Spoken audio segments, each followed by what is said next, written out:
To find out more about what the future holds for the Jaffna and the northern Muslims, Tarika spoke to Mirak Raheem from the Center for Policy Alternatives. Now it's been 18 years since the Muslims were evicted from the north. What is their status as a community today? Where are they? The largest number of the northern Muslims following their eviction eventually moved into Puttalam, but there's pockets of population in places like Kunnagala, Pulonnaru and Radhapura, Colombo.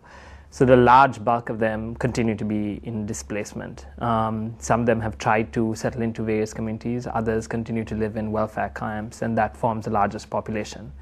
But a few of them over the years, since as early as '92, have tried to go back and resettle into areas like Man Island, Jaffna, Vaunia.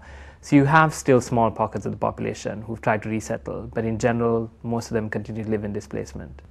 Now for many years, this community has wanted more than anything else to return to their homes and villages. Is this still the case?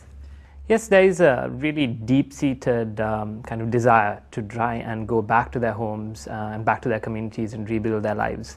That remains. The big obstacle that they face is really the situation, the context of war.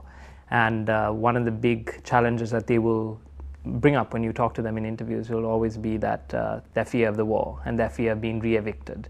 And so long as there's no real guarantees for their sustainable return and resettlement, that they won't return. So there's this huge obstacle, and there's no way around it really. Okay, and now many long-time displaced families have agreed to resettlement. What are the main challenges in this regard, and how are they being addressed? Basically, at the moment, there is the issue of the war, obviously, and currently the solution is a military solution that has been pushed forward by the government. But the community is still, it's at a wait-and-see approach to what to do. So in one sense, they're really waiting for a macro-political solution.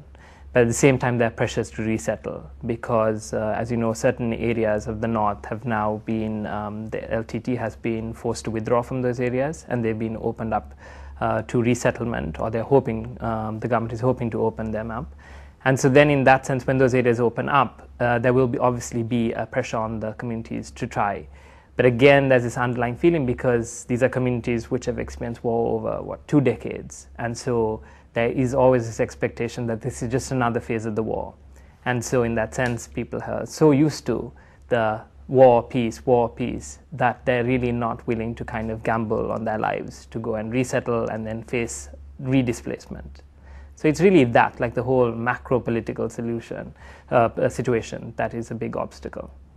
And can you tell me a little bit about your own work in connection with these Jaffna Muslims? Yeah. It's basically the Muslims of the 5 districts of the north, Jaffna, Mana, Kilinochchi, Mullaitivu and Vaunia. The organization I work with, which is the Center for Policy Alternatives, we have basically been working on issues of displacement, humanitarian issues over the last 10 years.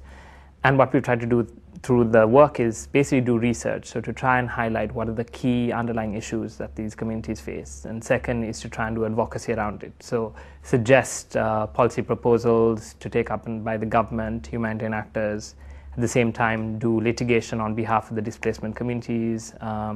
And it's work like that. And so personally, that's what I also try and work in, to try and find ways of put forward options which would help both the community in displacement and the host community in Puttalam, plus also try and suggest solutions of what could be done in terms of helping the displaced community return.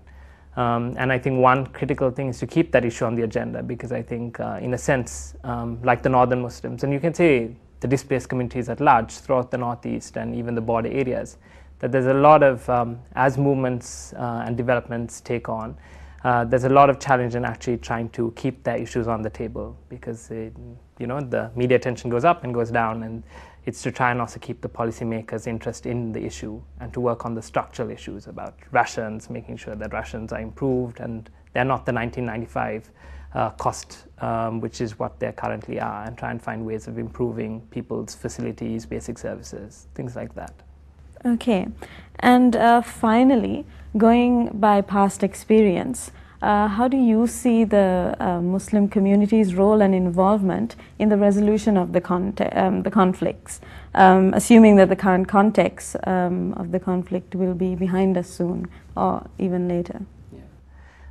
What is clear is that when you speak to members of the community, I was explaining how they always feel like this is just another phase of the war. And I think there's no way of escaping that political solution, that there are ways of trying to find political alliances with existing political actors in order to avoid a political solution. But there's this almost like a sense that people have that one has to find another way of addressing the conflict, because characters might change, like current political leaders, that might change, but the overall political structure, something has to change. And there is that sense that it's not just about, I think, ultimately a military solution and that's that, because people know they have to return to their communities, they have to live with their Tamil neighbors, and they have to live in a workable arrangement, and part of that arrangement is a political solution. So people will always talk about, it's not just about the military solution, that there's a lot more which has to go on. So like even in the East, I think it's a larger issue that there has to be work on in terms of reconciliation. We can't just assume that because the area has been liberated, then everything gets back to normal, because these communities have really been disrupted. Relations have been really put at so much strain that you have to find ways of rebuilding it. Political solution, finding community linkages, really strengthening civil society, and I don't mean just NGOs, but even the church, mosque committees, creating a space for them to be able to take up community issues and to negotiate with political actors. But at the current context, there's a lot of fear, there's a lot of intimidation, and that's a huge obstacle to also helping communities help themselves. Thanks so much for taking the time to talk with me.